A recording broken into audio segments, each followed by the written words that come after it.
일반인들이 이해할 수 있게 자세한 설명을 감사드립니다. 감사드립니다. 이런 칭찬을 해주셔가지고 진통제 자체가 이 병을 일으키는 메커니즘하고는 크게 관련이 없기 때문에 일단 진통제가 안 듣겠죠. 현대인들은 많은 분들이 탈수의 위험에 놓여져 있다는 사실을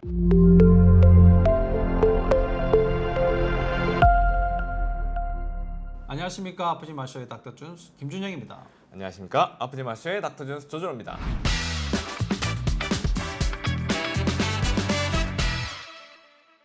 오늘 영상은 굉장히 반가운 이야기를 하신 분들의 말씀을 드리려고 합니다.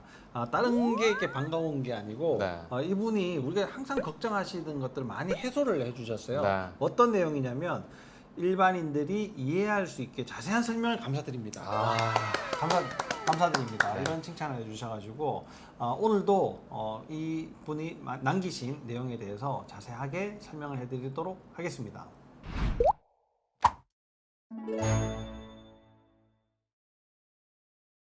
이분이 섬유근통이시란 말이에요. 네. 이제 저희들 섬유근통에 대해서 계속 시리즈로 올리고 있으니까 그 영상을 보시고 밑에 이제 댓글을 달아주셨는데 일도 잠시 쉬고 이런 분들이 너무 많아요. 아프니까 네. 일을 못 하는데 그냥 누구나 흔하게 쉽게 찾을 수 있는 그런 일자리가 아니고 전문직을 가지고 있으신 네. 분들도 그만두는 일이 네, 네. 굉장히 많이 있고요. 또 음악을 하시는 분, 예술가, 뭐 그림을 그리시는 분, 뭐 이런 분들이 네. 굉장히 능력이 출중하신데 어느덧 전성기를 맞이하면서 그만둬야지 되는 그런 애석한 일들이 많이 벌어지고 있어요.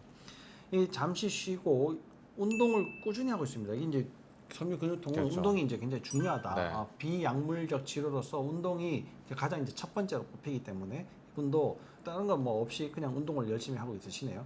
근데 가만히 있으면 통증 완화제를 먹어도 더 아프다는 거예요. 네. 그러면 진통제가 효과가 없다는 거 아닙니까? 그렇죠. 네, 이제 아프니까 진통제를 먹는 건데 이 진통제가 효과가 없으니까 얼마나 괴롭고 그렇죠. 불안하고 그렇겠어요. 근데 오히려 운동을 움직이는 것이 이게 덜하다고 해요. 그러니까 운동을 하시는 것이 진통제를 먹는 것보다 더 낫다. 네네. 몸을 자꾸 움직이니까 더 낫더라. 약 먹는 것보다 이렇게 말씀을 하시는 거죠. 염증 수치는 정상인데 신체 온도가 높은 편이고 네. 목 이반이겠죠. 네. 등 쪽 근육이 서서히 타는 듯한 통증이 일어난다고 합니다. 네. 이런 여러 가지 문제들은 사실 뭐 섬유근육통뿐만 아니라 이 진단을 받으셨으니까 지금 이렇게 이제 말씀을 하시는 네. 건데 그냥 뭐 몸이 아파요, 이상해요, 뭐 어디 가서 해결 안 돼요 이렇게 말씀하시는 분들이 흔히 가지고 있는 네, 네. 문제들이죠. 그래서 이분의 이제 궁금증을 좀 해결해 드려야지 될 것 같은데 가만히 있을 때 진통제를 먹으면 더 아픈데 이게 움직이면 덜해지는가? 네. 통증이 사실 네. 우리가 생각해 보면 움직일 때 더 아파야 되는 거 아니겠습니까? 그렇죠. 근데 왜 이런 문제들이 생기는 거죠? 진통제 자체가 이 병을 일으키는 메커니즘하고는 크게 관련이 없기 때문에 일단 진통제가 안 듣겠죠. 그렇죠. 그렇죠. 네, 네. 그러니까 통증만 낮춘다고 생긴 문제가 아니라는 말이죠. 저는 보통 환자분들한테 이렇게 설명을 합니다. 자동차에 엔진룸에 경고등이 들어왔어요. 깜빡깜빡해요. 네네. 그런데 바쁘다는 핑계로 그리고 빨리 가야 된다는 이런 핑계로 바로 출발을 대부분 해버립니다. 네. 그런데 이제 걱정이 되니까 어떻게 하냐? 그 경고등을 그냥 반창 걸어 탁 붙여가지고 그렇죠. 경고등이 안 켜진 마냥 하고 출발을 해버리는 거죠. 네, 그럼 가다가 퍼지지 않겠습니까? 자동차가 멈췄다고 해볼게요. 근데 자동차가 멈춘 게 이게 엔진이 멈춘 건데 그 엔진이 멈춘 게 실은 그때 생긴 문제가 아니었을 수도 있죠. 그렇죠. 그럼 따지고 보면 앞바퀴하고 뒷바퀴가 잘못 끼워졌을 수도 있는 거고 아니면 우리 요즘 다 전기로 돌아가기 때문에 전기 계통에 문제가 있는 걸 수도 있고 그런데 또 엔진만 들여다보고 있기 때문에 치료가 안 되는 겁니다. 그러면 이제 이분 같은 경우에는 운동으로 조금 통증이 덜해진다면 어떤 관점으로 봐야 되냐? 이 사람은 배출 장애가 있겠구나. 어떤 배출 장애? 임파선 쪽을 좀 봐야 될 것 같습니다. 림프 순환에 문제가 있을 수 있다. 네, 그렇죠. 림프 순환 장애가 아마 이분은 많은 부분을 또 차지하고 있을 거다 이렇게 생각을 해볼 수 있죠. 그러니까 림프라는 구조물은 우리 몸의 이런 배출 경로 중에 하나인데 그 림프가 내부의 압력은 제로입니다. 그러니까 누가 뒤에서 밀려오지 않으면 그냥 가만히 정체되어 있는 거죠. 네. 그 더구나 또 림프관은 주변의 위치 자체가 근육 싸고 있는 근막 바로 위쪽, 그다음에 피부 밑에 있기 때문에 피하 쪽에 어떤 유착이 심하거나 아니면 근육이 두꺼워져 가지고 또 근막 자체가 또 두꺼워져 가지고 눌러버리는 경우면 또 배출이 안 돼요. 그러면 그 위치가 네.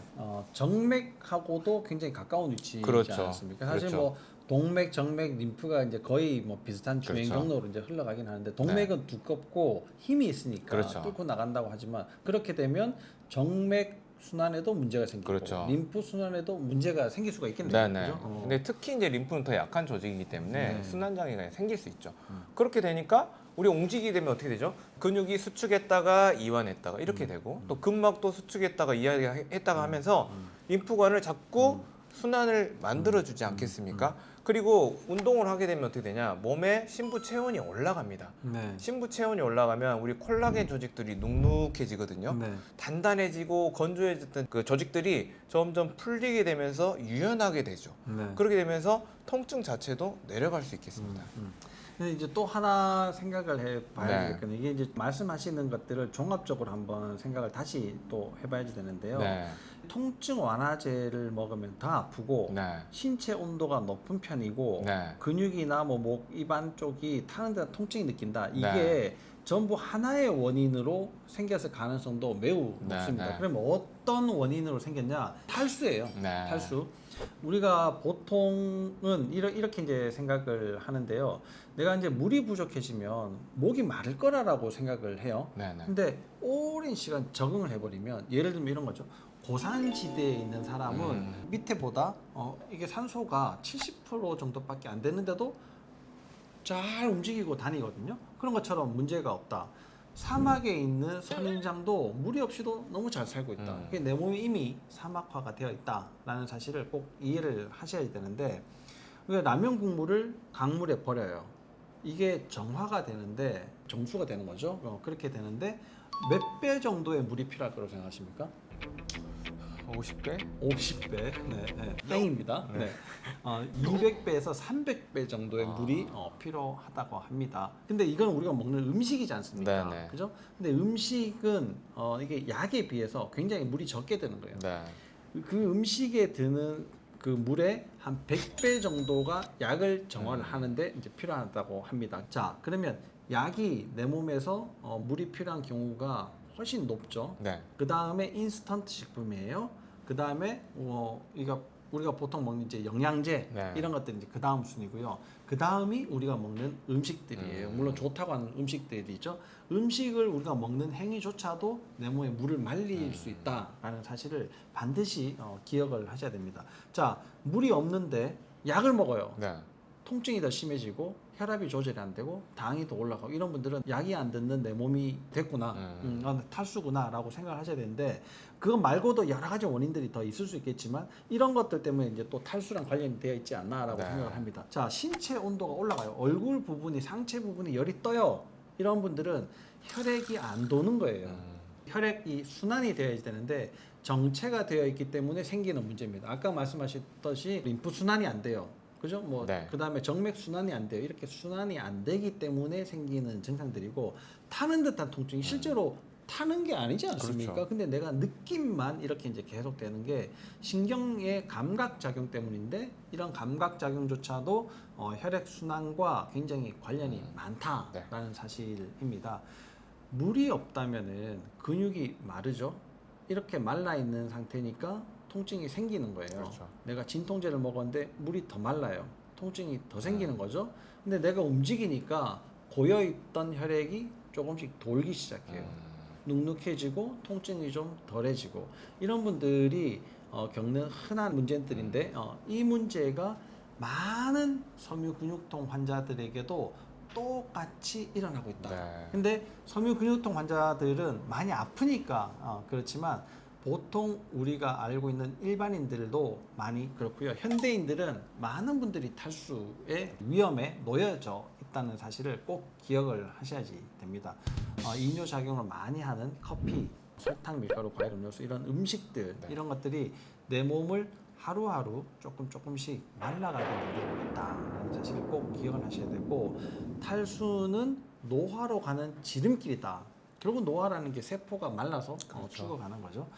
그렇게 하루하루 내 생명을 나 스스로가 줄여가고 있다라는 사실을 꼭 명심을 하셔야 됩니다.